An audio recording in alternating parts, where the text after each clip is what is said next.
Let's go down now to Greg Blanchard and his analysis of our latest champion. Well, we thought year-end honors could be hanging in the balance in this particular division tonight, and we thought it would be a battle between Shark Gesture and Won the West. We're going to show you the early portions of the race. As expected, Shark Gesture is on the lead, but like he did in the Canadian Pacing Derby in Canada, he's going to make a break in stride, a costly break right here. Won the West did get away in good early position, but once Shark Gesture takes himself out of the race, Dave Miller from there is able to put Won the West on the lead and control things from there. This is an iron tough warrior. This is career win number 32. He is the richest active pacer in the sport, now well over $3.3 million. And once he got to the lead, again, able to control the fractions in the third quarter, you could see David Miller looking over his right shoulder all the way through the backstretch just to make sure he had everybody where he wanted them. And when he turned from home, he asks the big horse for more, and he gets the response. 149 back-to-back crown titles, guys, for this guy. And speaking of Dave Miller, he's joining me now, and we're able to get him in here, Dave, and congratulations, first of all. Now, this is back-to-back crown titles for Won the West. You didn't drive him last year, Jim Morrill Jr., but you've got the horse back this year, and he's just a marvel. He never seems to throw in a bad race. No, you're right there. I can't say enough about him. His consistency and his determination and willing. It's just it's a pleasure to be associated with him. Now tonight it was a little bit of an adventurous trip, especially in the early going. Walk us through it from your perspective. Well, I left the gate and I was kind of seeing what Andy was going to do, and then I looked over and George, he was shooting up the inside right off the wings there pretty hard, and I felt right in the two-hole, which was great. And around the first turn, I couldn't have been happier where I was sitting. Then next thing I know, George's horse made a break, and left me on the lead. When I first started driving the horse, they told me that he's not really good on the lead, but once again, the horse, he knows how to win, and he does his job. Going up the backstretch, it looked like you had full control of the race. You're simply looking around to make sure where everybody was.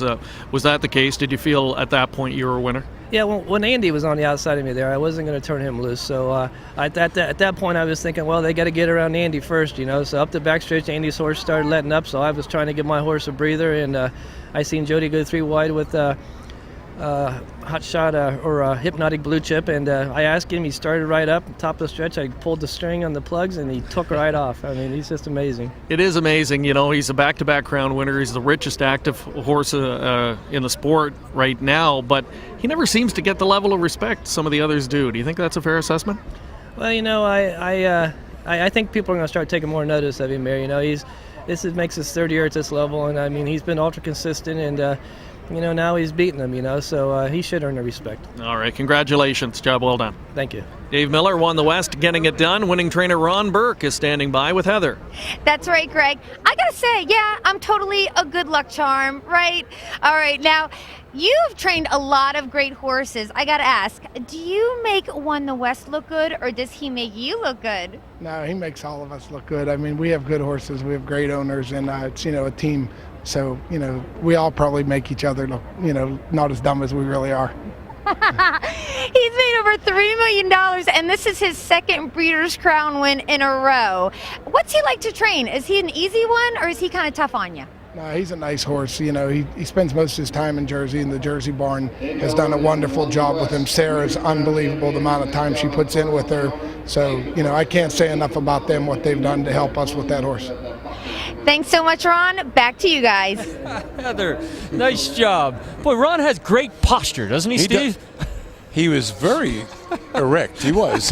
He's a very happy man. The latest winner in our Breeders' Crown, and we're going to crown another one when we come right back live from Mohegan Sun at Pocono Downs. This next horse really is a rock star.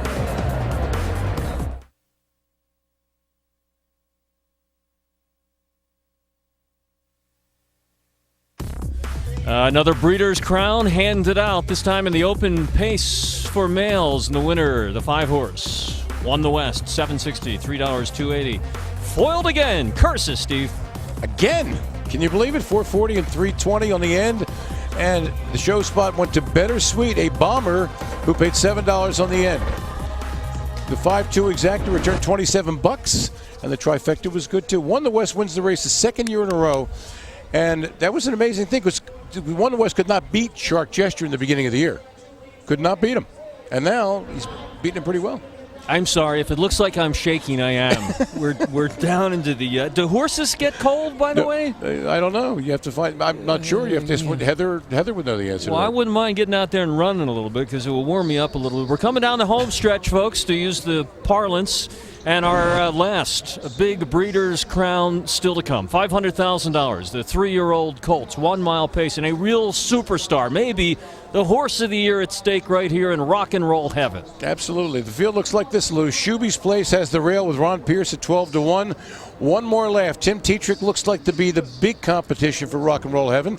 Tim Tetrick on the bike at 7-2. Rock and Roll Heaven 2-1. You will not get 2-1 on that animal.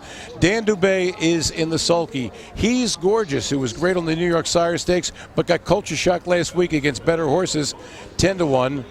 Jim Morrill Jr. is in the bike. We will see Brett Miller at 6-1. The 6 horse is Art and Charm. John Campbell a long shot at 20-1. Fred and Ginger, not to be confused with Ginger and Fred, of course. Not tap dancing, that's just what it is. Brian Sears at 9-2. Bee Gees Folly. Dave Miller 15-1. And Rockin' Image with Yannick Gingras on the outside at 5-1. Now we can't see right now. We haven't shown our graphics, but we can see the updated odds. Mm-hmm. Rock and Roll Heaven at 1-9 right now. I think the betting public likes the horse. I could be wrong. And one more laugh, who has beaten Rock and Roll Heaven, is 7-1. And there's a couple of interesting things. Rockin' Image is 34-1 and has also beaten Rock and Roll Heaven. Now, if you're big in the names, you could play Rock and Roll Heaven and Rockin' Image as an exacta hunch.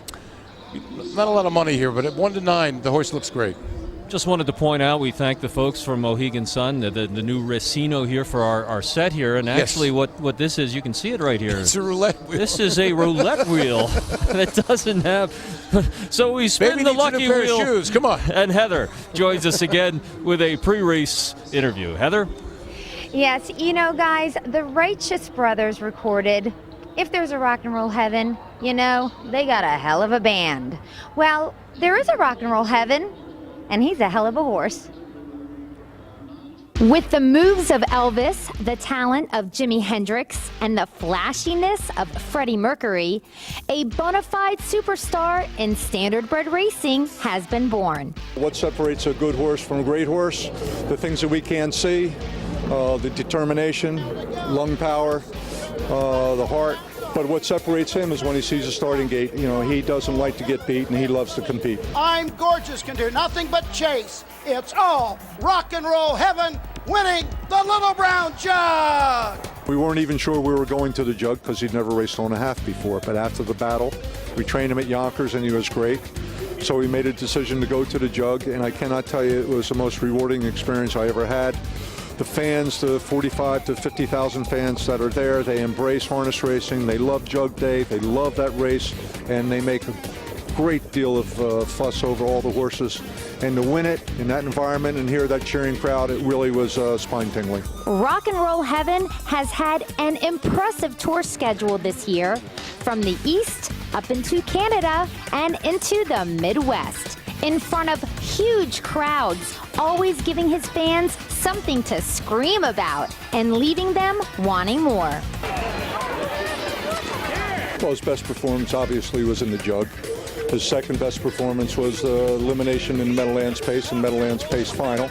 Those races were remarkable. His Battle of the Brandywine race over a dreadful racetrack was remarkable. He rarely ever puts in a bad race. With over $1.2 million in earnings this season and a mark of 147-3, Rock and Roll Heaven has topped the charts as the best 3-year-old pacing colt in the world. Can someone say paparazzi? You do the work, you know what to do. If he's like the last couple of weeks, he's going to be real tough to beat. No doubt a win in a double platinum race like the Breeders' Crown will give Rock and Roll Heaven's connection a reason to party like a rock star. Oh, Heather, stop it. Stop it. Let me ask you something. How are you staying warm with all that, your Epidermis shoulders showing? showing. Yes. Hello, I have gloves on. Yeah, not I'm on your good. not on your shoulders, darling. I don't know what you're doing there. Lovely shoulders, too, I got to tell you. Oh, thank you.